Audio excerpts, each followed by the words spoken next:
السلام علیکم ناظرین، میں ہوں منصور علی خان، اپنے ریئل چینل کے اوپر آپ کو خوش آمدید کہیں گے۔ پچھلے 12 گھنٹے کی اہم ترین خبروں کے ساتھ ایک دفعہ پھر آپ کے سامنے حاضر۔ آپ سے درخواست کہ چینل کو سبسکرائب کرنا مت بھولیے گا، بیل آئیکن پریس کیجیے گا۔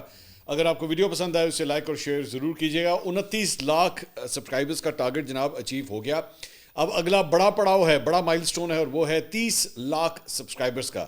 تو 1 لاکھ کا یہ جو آخری فگر ہے، یہ انشاءاللہ بہت جلدی آپ کی مدد سے جو ہے وہ پورا ہوگا۔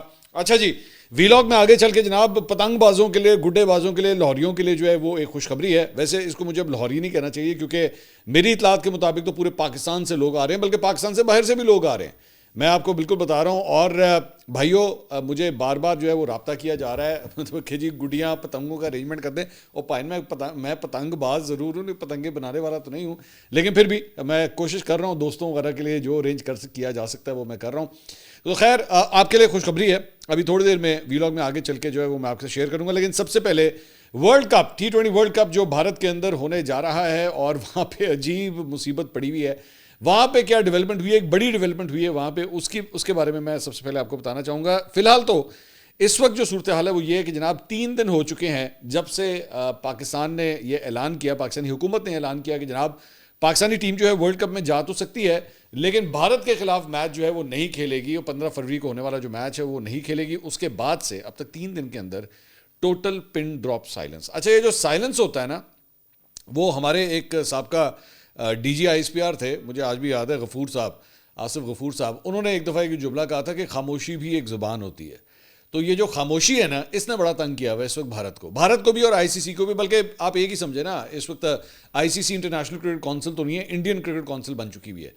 تو ان کو بھی مصیبت پڑی ہوئی ہے کہ یہ خاموشی کیوں ہے، اور خاموشی سے کیا مراد ہے۔ بیسکلی پاکستان کرکٹ بورڈ نے جو ہے، میں نے آپ کو پہلے بھی بتایا تھا کہ آفیشلی اب تک بتایا نہیں ہے آئی سی سی کو کہ ہم کیا کرنے جا رہے ہیں۔ بھئی یہاں سے کوئی خط و کتابت ہوگی، کوئی ای میل جائے گی، کوئی فون جائے گا، تو پھر وہ کہیں گے اچھا جی سانوں خبر ہو گئی ہے کہ تسی نہیں کھیڈن لگے۔ ابھی تک تو صرف ایک گورنمنٹ آف پاکستان کے ٹویٹر اکاؤنٹ سے جو ہے وہ ایک ٹویٹ ہوا تھا۔ اب یہاں پہ ایشو یہ ہے کہ وہ یہ کہہ رہے ہیں کہ جناب ہمیں کوئی بتائے تو صحیح، اس کے بعد ہم کوئی کوئی ایکشن لیں اس کے اوپر، کوئی ہم میٹنگ بلائیں، کوئی جنرل باڈی کا، گورننگ باڈی کا جو ہے وہ اجلاس بلائیں، اور اس کے بعد کوئی فیصلہ کریں کہ ہم نے پاکستان کے حوالے سے کرنا کیا ہے۔ تو ایک تو اس خاموشی نے ان کو بہت تنگ کیا ہوا ہے اس وقت کہ یہ بول کیوں نہیں رہے۔ دوسرا، این ڈی ٹی وی نے، کیونکہ ہم آپ کو بتا رہے ہیں کہ اس ساری صورتحال میں جو ہے وہ ہم انڈین میڈیا کو اس وقت پوری طرح مانیٹر کر رہے ہیں، کیونکہ ان کی چالوں کے اوپر، ان کے بیانیہ بلڈ کرنے کا جو ایک طریقہ کار ہے اس کو کاؤنٹر کرنا بہت ضروری ہے۔ تو اس لیے ہم ان کو مانیٹر بھی کرتے ہیں۔ ویسے تو ہمیں پتہ ہوتا ہے کہ جھوٹ بول رہے ہیں، لیکن پھر بھی آبویسلی ان کی چال کیا چل رہے ہیں، اتنا تو ہمیں بھی اب عادت ہوگی، 19-20 سال ہو گئے اس فیلڈ کے اندر، پتہ لگ جاتا ہے کہ بیسکلی کہانی کہاں سے ڈیولپ کی جا رہی ہے۔ تو وہاں پہ ایک رپورٹ جو ہے وہ این ڈی ٹی وی نے شائع کی ہے، اور وہ اس رپورٹ میں یہ کہتے ہیں، ان کی رپورٹ کے مطابق، کہ آئی سی سی نے نائب چیئرمین عمران خواجہ سے کہا ہے کہ وہ پاکستان کرکٹ بورڈ کے ساتھ T20 ورلڈ کپ 2026 کے موقف پر بیک چینل مذاکرات کریں۔ اب یہ جو نائب چیئرمین ہے آئی سی سی کے، عمران خواجہ صاحب، یہ کون ہے؟ یہ بیسکلی سنگاپور کرکٹ ایسوسی ایشن کی نمائندگی کرتے ہیں، اور ان کے نام سے ہی آپ کو فیل ہو رہا ہوگا کہ وہ پاکستانی نژاد لگ رہے ہیں۔ تو این ڈی ٹی وی کی رپورٹ کے مطابق یہ انہیں ذمہ داری دی گئی ہے کہ وہ پاکستان کو 15 فروری کو جو بھارت کے خلاف ان کے گروپ مرحلے کا جو میچ ہے اسے کھیلنے کے اوپر آمادہ کریں۔ مطلب ترلے منتا تے گل آ گئی کہ جناب جاؤ جا کے تہاڈی مہربانی پاکستان مناؤ، اور ان کو آپ کی مہربانی کھیل لیں۔ بھائی وجہ کیا ہے؟ وجہ ہے پیسہ۔ اصل بات یہ ہے، پیسہ جو ہے وہ اتنا زیادہ انوالوڈ ہے کہ ان کو یہ پتہ ہے کہ اگر یہ میچ نہ ہوا تو ہمارے چاروں طبق روشن ہو جانے ہیں۔ ٹھیک ہے، وہ ایک بڑا مشہور ڈائلاگ ہے نا کہ جو بھی آتا ہے وہ سمجھتا ہے مندر کا گھنٹہ ہے تو گھنٹہ بجا کے چلا جاتا ہے، تو وہ اپنے آپ کو اس وقت مندر کا گھنٹہ سمجھ رہے ہیں کہ بھائی ہمیں تو پاکستان نے مندر کا گھنٹہ سمجھ کے جو ہے بجا کے چلے گئے، مطلب اب ان کو مناؤ جا کے کسی طرح، مطلب وہ کسی نے وچ پاؤ، جنہوں کہتے ہیں وڈیا نو پاؤ وچ۔ اچھا، اب وہ سنگاپور تو مطلب کرکٹ جو ہے وہ کوئی بڑا بورڈ تو نہیں ہے تو چھوٹا بورڈ، لیکن ان کے ترلے منتے کیے جا رہے ہیں کہ جائیں جا کے پاکستان کو جو ہے منائیں۔ تو اس کے اوپر جو ہے وہ اب پاکستان جو ہے، پاکستان کرکٹ بورڈ تو آبویسلی، جس طرح انہوں نے بار بار ہر بات جب ان سے آپ کہتے تھے، آپ انڈین کرکٹ بورڈ سے جب آپ بات کرتے تو وہ کہتے تھے جی ہم اپنی حکومت سے پوچھ کے بتائیں گے، ہماری حکومت جیسے کہے گی ہم ویسے ہی کریں گے۔ تو بھائی اب ہمارے یہاں پہ بھی جو ہے حکومت جیسے کہے گی ہم ویسے ہی کریں گے، سمپل از دیٹ۔ آپ کے کہنے کے اوپر جو ہے وہ ابھی بھی ان کے اینکرز، ان کے سپورٹس اینالسٹ چینلز کے اوپر بیٹھ کے ابھی بھی یہ سوچ رہے ہیں کہ بس آپ دیکھنا 14 فروری کو جو ہے جس دن ہوگا ویلنٹائن، اس دن ہم پیار کی جپھی ڈالیں گے پاکستان کو، اور وہ ہوگی جادو کی جپھی، اور اس سے ہم پاکستان کو منا لیں گے. تو پاکستان جو ہے وہ ماندا نہیں پیا، ٹھیک ہے، اس لیے دوسرے لوگوں کو جو ہے ڈالا جا رہا ہے. دوسرا، بھارت کی رکن پارلیمنٹ ہیں پریانکا چترویدی، انہوں نے T20 ورلڈ کپ میں انہوں نے کہا ہے کہ جی پاکستان نے بھارت کے خلاف میچ نہ کھیلنے کے فیصلے سے جو ہے BCCI کو بڑا دھچکا لگا ہے. یہ انڈین پولیٹیشین خود یہ کہہ رہی ہیں پریانکا چترویدی کہ جناب اس سے دھچکا لگا ہے انڈین کرکٹ بورڈ کو. ایک انٹرویو میں انہوں نے کہا کہ پاک بھارت میچ سے متعلق فیصلہ سازی میں کمزوری دکھانے پر بھارت پہ انہوں نے سخت تنقید کی. انہوں نے کہا یہ بھارت کے وزیر کھیل اور BCCI کے منہ پر تماچا ہے کہ ICC میں سب سے مضبوط اور امیر ترین ادارہ ہونے کے باوجود آج ان کا بائیکاٹ کیا جا رہا ہے. پاکستان کرکٹ بورڈ نے بھارت کے خلاف میچ نہ کھیلنے کا فیصلہ کیا ہے. PCB پینلٹی اور فائن دینے سمیت اس فیصلے کے بعد ہونے والے اثرات کے لیے بھی تیار ہے، لیکن بھارت وہ موقف اختیار نہ کر سکا جو اسے وقت پر کرنا چاہیے. تو وقت پہ تو آپ لوگ بالکل ہی فیصلے نہیں کرتے، وہ تو آپ کے جہاز بھی صرف اسی لیے گرے تھے نا. آپ کو پتہ ہونا چاہیے تھا کہ جناب وقت آپ کے ساتھ نہیں ہے، اور اگر آپ کو اس بات کا احساس ہو جاتا تو آپ کبھی پاکستان سے پنگا ہی نہ لیتے. آج وہ جو 7 لاشیں ہیں نا جہازوں کی، وہ آپ اس کو سمیٹ نہ رہے ہوتے. پتہ نہیں کون سے جو ہے وہ کباڑ خانے کے اندر جو ہے وہ سارا سامان آج پڑا ہوگا، اربوں ڈالر کا سامان جو ہے وہ کباڑ خانے کے اندر پڑا ہوگا. تو اگر صحیح وقت پہ فیصلے کیے ہوتے، پاکستان سے پنگا نہ لیا ہوتا، تو آج یہ نہیں ہونا تھا. کرکٹ کے اندر بھی جو ہے وہ آپ کے ساتھ یہی ہو رہا ہے. وہاں پہ 7 جہاز گرے تھے نا، یہاں پہ آپ کے 11 کھلاڑی جو ہے نا وہ بھی جہاز بن کے گریں گے. جب وہ گراؤنڈ میں جائیں گے اور ان کو نظر آئے گا آپ نے تو ہاتھ ملانے سے انکار کیا تھا نا، اب آپ کے سامنے ہاتھ ملانے کے لیے کوئی کھڑا ہی نہیں ہوگا. اگر آپ کوشش بھی کریں گے نا ہاتھ ملانے کی تو گراؤنڈ کے اندر کوئی کھڑا ہی نہیں ہوگا. خیر، دوسری جانب سابق انگلش کرکٹر مارک بچر، انہوں نے جناب پاکستان کے T20 ورلڈ کپ میں بھارت کے خلاف میچ کے بائیکاٹ کے اوپر جو ہے تبصرہ کرتے ہوئے کہا ہے کہ ماننا پڑے گا کہ پاکستان نے اس بار بڑا زبردست کام کیا ہے. مارک بچر نے اپنے بیان میں کہا کہ پاک بھارت کرکٹ میچ کی دنیا کا سب سے زیادہ منافع بخش مقابلہ ہے. ICC کو یقینی بنانا پڑتا ہے کہ بھارت اور پاکستان ایک ہی گروپ میں ہو. سابق انگلش کرکٹر نے کہا کہ پاکستان اور بھارت کا ایک گروپ میں ہونا طے شدہ فارمولہ ہے، باقی ٹیموں کے معاملے میں سب ضابطے کے تحت ہوتا ہے. چیمپئنز ٹرافی میں بھی بھارت کے لیے خصوصی انتظام کیا گیا. مارک بچر کا کہنا تھا کہ بھارت جہاں چاہتا ہے کھیلتا ہے، دوسری ٹیموں کو ایڈجسٹ کرنا پڑتا ہے، لیکن ماننا پڑے گا کہ پاکستان نے اس بار بڑا زبردست کام کیا ہے. پاکستان کے پاس بھارت اور ICC پر دباؤ ڈالنے کا یہ واحد ذریعہ. یہ جو بات یہ کہہ رہا ہے نا کہ انہوں نے اس بار بڑا زبردست کام کیا ہے، اس کی ایک ہسٹری ہے. میں چھوٹی سی آپ کو بات بتاتا ہوں. مثال کے طور پہ ICC چیمپئنز ٹرافی جب ہوئی تھی، انہوں نے کہا کہ جی ہم پاکستان نہیں آئیں گے، ہم پاکستان نہیں کھیلیں گے. انہوں نے کہا جی ہم اپنے میچز سارے دبئی میں کھیلیں گے. انڈیا کے سارے میچز دبئی میں رکھے گئے، تمام ٹیموں کو ایک ایک کر کے ان کے ساتھ وہاں پہ جا کے کھیلنا پڑا. یعنی ایک قسم کا دبئی کا جو وینیو تھا وہ ان کا ہوم گراؤنڈ بن گیا. انہوں نے اپنے پلینگ 11 جو ہے اس کے مطابق چنے کہ جی ہم ان پچز کے مطابق جو ہے وہ سب کچھ کریں گے. انہوں نے اس کو اپنا ہوم گراؤنڈ بنا لیا، جبکہ ایکچولی ہونا یہ چاہیے تھا کہ وہ ہوم گراؤنڈ پاکستان کا بنتا تھا. ان کو پاکستان میں آ کے وہ میچز کھیلنے چاہیے تھے، لیکن انہوں نے اس حرکت سے، اور اس کی وجہ سے صرف پاکستان نہیں، ایون دیگر ٹیمیں بھی جو ہے وہ چڑھ گئیں کہ یار یہ کیا طریقہ ہے، مطلب ہم آپ کے گراؤنڈ میں آ کے کیوں کھیلے؟ ہم بھی تو سارے شہروں میں گھوم رہے ہیں نا، کراچی میں میچز ہو رہے ہیں، لاہور میں ہو رہے ہیں، پنڈی میں ہو رہے ہیں، تو آپ بھی آئیں، آپ بھی آ کے دیگر جگہوں پہ کھیلیں. لیکن اس فیصلے کی وجہ سے انہوں نے اس پورے چیمپئن شپ کا فارمیٹ ہی جو ہے انہوں نے تبدیل کر کے رکھ دیا. اسی لیے جو تو پریزنٹ، اس میں بھی میں آپ کو بڑی مزے کی کہانی سناؤں کہ جو پریزنٹ کرکٹرز ہوتے ہیں نا، جو اس وقت ٹیموں میں کھیل رہے ہوتے ہیں، آسٹریلیا، انگلینڈ، ساؤتھ افریقہ، ان جگہوں پہ جو آلریڈی کھیل رہے ہوتے ہیں، وہ اس لیے نہیں انڈین کرکٹ بورڈ کے خلاف بولتے یا انڈیا کی یہ جو حرکتیں ہیں اس کے اگینسٹ اس لیے نہیں بولتے کیونکہ ان کو نظر آ رہا ہوتا ہے کہ ہم نے ابھی IPL کھیلنی ہے، اور IPL میں جو ہے اربوں روپے ملتا ہے وہاں پہ پلیئرز وغیرہ کو، تو اس لیے وہ اوائڈ کرتے ہیں کہ کوئی ایسا بیان دیا جائے. لیکن جو پلیئرز ریٹائر ہو چکے ہیں انہی ٹیموں کے، وہ کھل کے انڈیا کے اوپر تنقید کرتے ہیں کیونکہ ان کا اب کوئی فائنینشیل سٹیک نہیں ہے. انہوں نے نہ IPL کھیلنی ہے، نہ ان کا IPL سے یا انڈین کرکٹ بورڈ سے کوئی لینا دینا ہوتا ہے، تو وہ بول لیتے ہیں. لیکن جو موجودہ پلیئرز ہیں یا موجودہ بورڈز ہیں اس وقت، وہ ہچکچاتے ہیں، ڈرتے ہیں انڈیا سے کہ یار ان کے سامنے کون بولے، ان کا سٹیک اتنا بڑا ہے، فائنینشیل سٹیک، مسل ان کا پاور اتنی زیادہ ہے کہ ان کے اگینسٹ بولا نہیں جا سکتا. یہ تو پاکستان ہے جس نے پہلی دفعہ یہ فیصلہ کیا، یا بنگلہ دیش ہے جس نے کہا کہ انف از انف، بس مزید برداشت نہیں کیا جا سکتا. اور میں اس کے اندر تو میں دوسرا ایک اور جو سوال کرنا چاہوں گا، میں تو افغانستان سے کرنا چاہوں گا کہ اس موقع کے اوپر جب 2 مسلم ممالک انہوں نے یہ فیصلہ کر دیا، آپ کتنے بے شرموں کی طرح وہاں پہ جا کے ان کے ساتھ کھیلیں گے؟ کوئی شرم آئے گی؟ اور دوسری بات یہ وہی بھارت ہے جو آج جس کو آپ نے اتنا اپنا قریبی یار، اپنا دوست بنایا ہوا ہے، یہ وہی بھارت ہے وہ جو اسی طالبان رجیم کے خلاف جو ہے وہ اس نے ہتھیار پرووائڈ کیے, فائنانس پرووائڈ کی, ڈپلومیٹکلی پوری دنیا کے اندر جو ہے اسی رجیم کے خلاف وہ انہوں نے حربہ آزمایا. اور جب یہ تبدیل ہو گئی تو انہوں نے بھی گرگٹ کی طرح اپنا رنگ بدل لیا. اور یہ گرگٹ ہیں, ان کو پہچانیں, یہ گرگٹ ہیں. یہ کل کو افغانستان کی بھی باری آئی نا کہ افغانستان کو بس سے نیچے پھینکنا ہوا تو افغانستان کو بھی پھینک دیں گے. یہ صرف اپنا مفاد دیکھتے ہیں, ان کے اندر اتنا تپڑ ہے. آپ مجھے مثال اٹھا کے بتا دیجئے کبھی انڈین کرکٹ بورڈ نے پرنسپلز کے اوپر کوئی سٹانس لیا ہو کہ جی وہ فلاں بورڈ کے ساتھ زیادتی ہو رہی ہے, ہم ان کے ساتھ جا کے کھڑے ہوں گے, یہ ان کے ساتھ ناانصافی ہے. نہیں, ہمیشہ اپنا مفاد دیکھا, ہمیشہ یہ دیکھا کہ ہم روکڑا پیسہ کہاں سے بناتے ہیں, دھندا کس طرح چلے گا. دھندا بہت ضروری ہے نا, یہ وہ گندا ہے پر دھندا ہے, یہ وجہ یہ ہے. اس کے علاوہ ایک اور جو خبر ہے جو پاکستان کے لیے ایک اچھی خبر ہے وہ یہ ہے کہ پاکستان کے اوپنر سائم ایوب جناب وہ آسٹریلیا کے خلاف جو سیریز ہوئی تھی 3 T20 میچز کی, اس میں آل راؤنڈ کارکردگی بڑی زبردست انہوں نے دکھائی, جس کے بعد رینکنگ میں ایک بار پھر وہ پہلی پوزیشن کے اوپر جو ہے وہ آ گئے ہیں. جو ورلڈ رینکنگ آئی ہے آل راؤنڈرز کی T20 کی, اس میں سائم ایوب جو ہے وہ نمبر 1 کے اوپر آ گئے ہیں. اور 23 سالہ سائم ایوب نے زمبابوے کے تجربہ کر کھلاڑی سکندر رضا کو جو ہے وہ رینکنگ میں اب پیچھے چھوڑ دیا ہے. آسٹریلیا کے خلاف سیریز میں انہوں نے 119 رن سکور کیے تھے اور 3 وکٹیں انہوں نے حاصل کی تھی, جس کے بعد ان کا رینک جو ہے وہ بہتر ہو گیا ہے. اس کے علاوہ اب آ جائیں ذرا پتنگ بازوں کی طرف. بلے بازوں کے بارے میں تو بات ہوگی, اب ذرا پتنگ بازوں کی طرف آتے ہیں.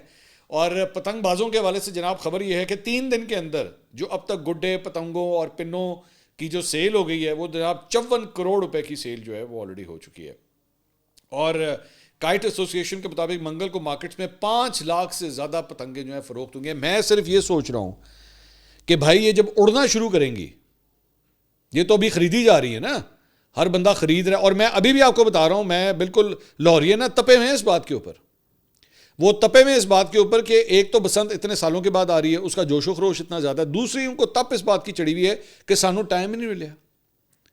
مجھے آج صبح میری ایک بڑے ماہر پتنگ باز سے میری بات ہو رہی تھی, میں ان سے ڈسکس کر رہا, میں کہ جی سنا ہے گڈی ڈور کا جڑا وہ ہے اسٹینڈرڈ ہے وہ ڈگ گیا. وہ مجھے کیا کہتا ہے, کہتا ہے بھائی نے جو ڈور ہوتی ہے وہ تو لگتی دھوپ کے اندر ہے, آپ جب ہمیں آخری موقع دیں گے ڈور لگانے کا تو کتنی کچی قسم کی ڈور تیار ہوگی, اس کے اوپر جو رنگ آپ نے ڈالنا ہوتا ہے یا جو بھی آپ اس کی تیاری کرتے ہیں اس کو تو پراپر دھوپ چاہیے. اور جو ماہر پتنگ باز ہوتا ہے وہ تو کئی مہینے پہلے سے ڈورے لے کے رکھ لیتا ہے اپنے پاس, اس کو جا کے رکھ لیتا ہے کہ میں بسنت والے دن اڑانی ہے. یہ آپ یقین کریں, میں وہ خاص طور پہ ہمارے وہ بھائی بہنیں جو لاہور سے تعلق نہیں رکھتے یا جنہوں نے کبھی پتنگ بازی نہیں, ہم نے تو کی ہے, وہ دے وہ ینگر ٹائمز, تو اس وقت تو ایسی ویسی تیاری ہوتی تھی. 400-500 گڈا آرڈر کرنا تو معمولی سی بات تھی. اب یہاں پہ جو ہے وہ صورتحال یہ ہے کہ 40 گڈے دے دو, 50 گڈے دے دو, 30 گڈے دے دو, بھائی 10 ہی دے دو, مطلب یہ صورتحال ہے. اور منہ مانگے داموں کے اوپر گڈے پتنگے, مطلب میں اس دن مجھے پتہ لگا 1.5 تاوا 550 روپے کا, 550 روپے کا 1.5 تاوا. اندازہ کر سکتے ہیں آپ, مطلب آپ 1 منٹ کے لیے سوچیں کہ 500 کے نوٹ کو جو ہے وہ تناوے ڈال کے آپ اڑا رہے ہیں. تو ایک زمانے میں یہی 1.5 تاوا جو ہے وہ آپ کو 40-50 روپے کا مل جاتا تھا. وہ بھی ایک ٹائم تھا. خیر وہ ٹائم بھی تو بہت ہو گیا نا, مطلب 20-22 سال. میں بھی تو آپ کو ریٹ وہ پرانے والے بتا رہا ہوں, جو کوک جو ہے وہ 3 روپے کی ہوتی تھی, آج دیکھیں آج کتنے کی ہوگی. سو لاہوریے اس بات کے اوپر بھی تفے میں, اس کے اوپر بھی نیکسٹ ٹائم جو ہے نا وہ کچھ کرنا پڑے گا, کیونکہ جو بڑا پلیئر ہے وہ کہہ رہا ہے بھائی جان مجھے تو ٹائم ہی نہیں مل رہا. تو کئی ایسے ہیں وہ کہنے سانو پریکٹس نہیں ہوئی, مطلب نیٹ پریکٹس جسے کہتے ہیں نا, اب نیٹ پریکٹس نہیں ہوئی, پیچے نہیں ہو سکے صحیح طرح, ورنہ پھر بسنت تک جو ہے وہ پوری طرح تیاری ہوتی ہے. ابھی تو بہت سی چیزیں خراب, ابھی تو جو بیچ میں آپ کو پتہ ہے یہ جو وہ ڈالا جاتا ہے جو گڈا بنانے کا جو ایک طریقہ کار ہوتا ہے, اس کے اوپر بڑے اختلافات ہیں لوگوں کے کہ جی کوالٹی کا گڈا نہیں آ رہا, یہ گڈا جب اڑے گا یہ صحیح طرح اس کی چال نہیں چلے گا. خیر وہ پتہ نہیں, میں پتنگوں اور گڈوں کے اوپر جو ہے وہ پورا ویلاگ سٹارٹ ہو جائے گا. آگے چلتے ہیں. خوشخبری البتہ پتنگ بازوں کے لیے یہ ہے کہ محکمہ موسمیات نے جناب کہا ہے کہ بسنت کے جو دنوں میں لاہور میں جو ہے وہ اچھی ہوا چلے گی. اچھا اے بڑا ضروری ہے ساڑھے واسطے. گڈے تیار ہو گئے, پتنگیں تیار ہو گئی, باربیکیو کا انتظام ہو گیا, ڈی جے تیار ہو گیا, لائٹیں تیار, سب کچھ, قالین ادھر موجود, کرسیاں لگ گئیں, ایوری تھنگ از ریڈی. لیکن اگر ہوا نہ چلی تو پھر تو ہم کوسنا شروع کر دیتے ہیں, پھر ہمیں حکومت بھی بری لگتی ہے, ہمیں محکمہ موسمیات بھی برا لگتا ہے, ہم کسی نہ کسی کو پھر اس کا الزام جو ہے وہ ضرور ڈالتے ہیں. اور ایک اور چیز جس کی پوری طرح تیاری ہو رہی ہے, جس کے بارے میں ایکچولی زیادہ ڈسکشن میں دیکھ رہا تھا, ہمارے نا ٹی وی چینلوں کو بھی بھول گیا ہوا ہے کہ پتنگے بسنت کو ایکچولی کور کس طرح کرنا ہے. آپ کو پتہ ہے ایک اور بڑا امپورٹنٹ ایسپیکٹ ہے جو ہر چھت کی ایک بڑی ضروری اشیاء میں شامل ہوتا تھا, اس کے بغیر کوئی بسنت ہو نہیں سکتی تھی. بھلا کیا ہے وہ؟ بانس کا ڈنڈا. وہ گڈیاں پکڑنے کے لیے بہت ضروری ہوتا ہے, اور اس کے آگے اس کے بعد آپ نے جو ہے وہ کیلوں والی کوئی جھاڑی ساتھ لگانی ہے, کیونکہ اگر کوئی گڈی آئی تو وہ ساتھ والی چھت پہ نہیں گرنی چاہیے, آپ نے اس کو چمیڑ کے واپس لے کر آنا ہے. اس کے بعد چمیڑ وہ گڈے چمیڑنے والے ایکسپرٹ 8-10 دوست ہوتے ہیں نا, ان میں سے ایک کی وجہ شہرت یہی ہوتی تھی, گڈا بڑا والا چمیڑ کے لیے آتا ہے. مطلب یہ گڈا جو ہے کٹا ہوا گڈا چمیڑ کے واپس لے کر آتا تھا. تو خیر وہ پرانی یادیں ہیں, وہ ایک دم بس فلیش بیک ہو رہا ہے. خوشی ہے اس بات کی, مجھے ایک لاہوری ہونے کے ناطے اس بات کی بڑی خوشی ہے کہ کم از کم ہمارے بچے جو ہیں نا وہ بسنت دیکھ لیں گے, ان کو بھی پتہ لگے یہ تہوار میرے اس شہر کا, میرے اس ملک کا یہ تہوار جو ہے وہ کس طرح منایا جاتا تھا. اینڈ آئی مسٹ پریز کہ یہ ایک اتنا مشکل فیصلہ تھا جس کو ماضی کی کئی حکومتیں, جس میں نون لیگ کی اپنی حکومت بھی ڈرتی تھی یہ فیصلہ کرتے ہوئے. شہباز شریف صاحب کی جو گورنمنٹ تھی جب وہ چیف منسٹر تھے, ایون وہ بھی ڈرتے تھے اس فیصلے سے.